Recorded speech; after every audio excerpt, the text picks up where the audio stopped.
Hello friends, ರಾಶ್ರೀ ಕಿಚನ್ಗೆ ಸ್ವಾಗತ.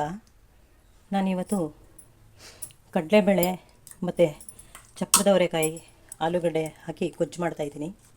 ಇದು ಚಪಾತಿ, ಪೂರಿ ಅಥವಾ ಅನ್ನ ಹಾಕು ನೆಂಚ್ಕೊಂಡು ತಿನ್ಬೋದು. ತುಂಬ ಚೆನ್ನಾಗಿರುತ್ತೆ. ಯಾವುದಕ್ಕಾದರೂ ತಿನ್ಬೋದು. ಅನ್ನನೂ ಕಲಿಸ್ಕೊಂಡು ತಿನ್ಬೋದು. ತುಂಬ ಚೆನ್ನಾಗಿರುತ್ತೆ. ಅದಕ್ಕೆ ಮಸಾಲೆ ಮಾಡ್ಕೋಬೇಕು. ಒಂದು ಅರ್ಧ ಹೋಳು ತೆಂಗಿನಕಾಯಿ ಹಾಕ್ತಾಯಿದ್ದೀನಿ. ಶುಂಠಿ 1 ಇಂಚಷ್ಟು, ಒಂದು 7-8 ಪಲ್ಕು ಬೆಳ್ಳುಳ್ಳಿ ಹಾಕ್ತಾಯಿದ್ದೀನಿ. ಜಾಸ್ತಿ ಏನು ಸಾಮಗ್ರಿ ಇಲ್ಲ ಇದಕ್ಕೆ. ಕೊತ್ತಂಬರಿ ಸೊಪ್ಪು ಹಾಕ್ತಾಯಿದ್ದೀನಿ. ಇದಕ್ಕೆ ಚೆನ್ನಾಗಿ ನುಣ್ಣಗೆ ರುಬ್ಕೋಬೇಕು. ಇಷ್ಟೇ, ಚಕ್ಕೆ ಲವಂಗ ಏನೂ ಹಾಕಲ್ಲ ನಾನು ಇದಕ್ಕೆ.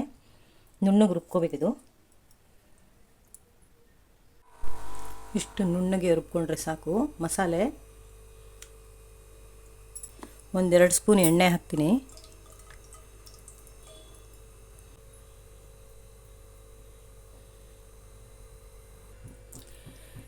ಎಣ್ಣೆ ಕಾದಿದೆ. ಈರುಳ್ಳಿ ಹಾಕ್ತಾಯಿದ್ದೀನಿ, ಒಂದಿದು.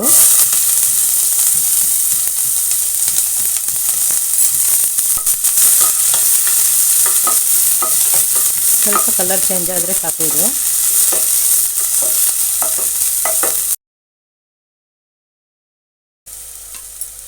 ಟೊಮೊಟೊ ಹಾಕ್ತಾಯಿದ್ದೀನಿ, ಒಂದಿದು.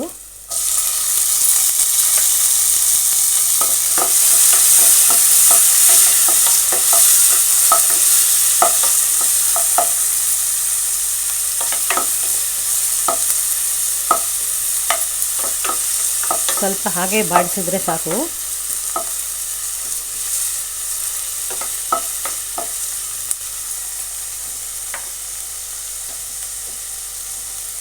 ನೆನೆಸಿರೋ ಕಡಲೆಬೇಳೆ ಹಾಕ್ತಾಯಿದ್ದೀನಿ. ಇದು ಚೆನ್ನಾಗಿ ನೆಂದಿದ್ರೆ ಒಂದೊಂದು ಕಡಲೆಬೇಳೆ ಬೇಗ ಬೆಂದೋಗುತ್ತೆ, ಒಂದೊಂದು ಹಾಗೆ ಗಟ್ಟಿನೇ ಇರುತ್ತೆ.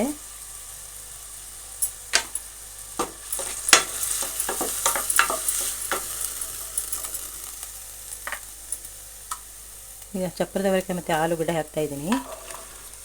ಇದು ಕಾಂಬಿನೇಷನ್ ತುಂಬ ಚೆನ್ನಾಗಿರುತ್ತೆ. ಕಡಲೆಬೇಳೆಗೆ ಆಲೂಗಡ್ಡೆ ಮತ್ತು ಇದು ಚಪ್ಪರದವರೆಕಾಯಿ. ಬೇಕಾದರೆ ಕ್ಯಾಪ್ಸಿಕಮ್ಮು ಹಾಕ್ಬೋದು.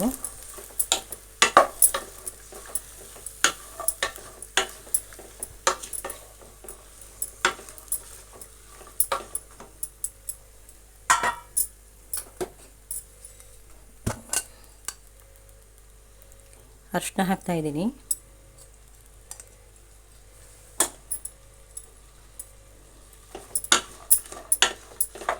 ಇದನ್ನು 3 ವಿಷಲ್ ತೊಗೊಂಡ್ರೆ ಸಾಕು.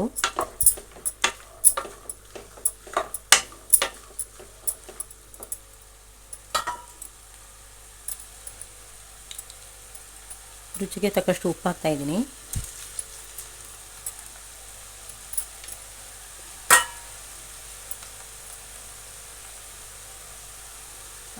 ಖಾರದ ಪುಡಿ ಮತ್ತು ಧನಿಯಾ ಪುಡಿ 2 ಮಿಕ್ಸ್ ಇದೆ ಇದರಲ್ಲಿ. 1.5 ಚಮಚದಷ್ಟು ಹಾಕ್ತಾಯಿದ್ದೀನಿ.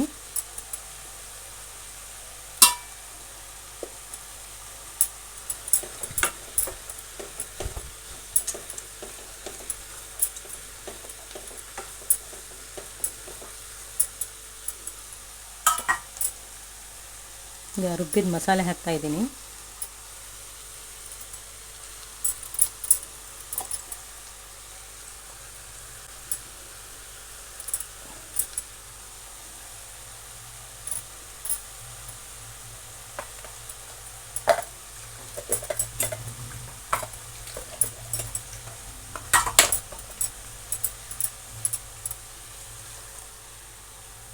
ನೀರು ಹಾಕಬೇಕು ಇದಕ್ಕೆ. ನಮಗೆ ಎಷ್ಟು ಗಟ್ಟಿ ಬೇಕೋ ಅಷ್ಟು ನೀರು ಹಾಕ್ಕೋಬೋದು. ಗಟ್ಟಿ ಇದ್ರೇ ಚೆಂದ ಇದು. ಇನ್ನೂ ಸ್ವಲ್ಪ ನೀರು ಹಾಕ್ತಾಯಿದ್ದೀನಿ.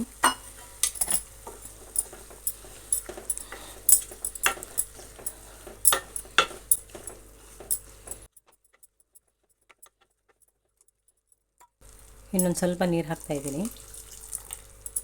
ಕಡಲೆಬೇಳೆ ಬೆಂದು ಚೆನ್ನಾಗಿ ಗಟ್ಟಿನೇ ಇರುತ್ತೆ ಇದು.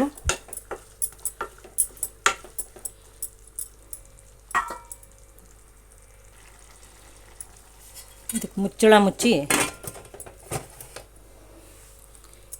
3 ವಿಷಲ್ ತಗೊಂಡ್ರೆ ಸಾಕು. ಚೆನ್ನಾಗಿ ಹದವಾಗಿ ಬೆಂದಿರುತ್ತೆ ಬೇಳೆ ತರಕಾರಿ ಎಲ್ಲ. ಚಪ್ಪರದ ಅವರೆಕಾಯಿ ಮತ್ತು ಕಡಲೆಬೇಳೆ ಗೊಜ್ಜು ಆಗಿದೆ. ನೋಡೋಣ ಈಗ.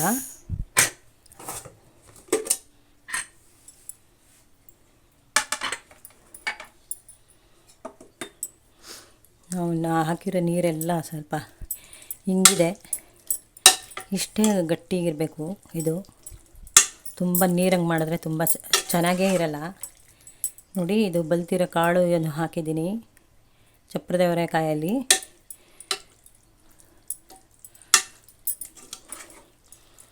ಕಡಲೆಬೇಳೆನೂ ಚೆನ್ನಾಗಿ ಬೆಂದಿದೆ, ಇದು ಮೆತ್ತಗೆ ಬೆಂದಿದೆ.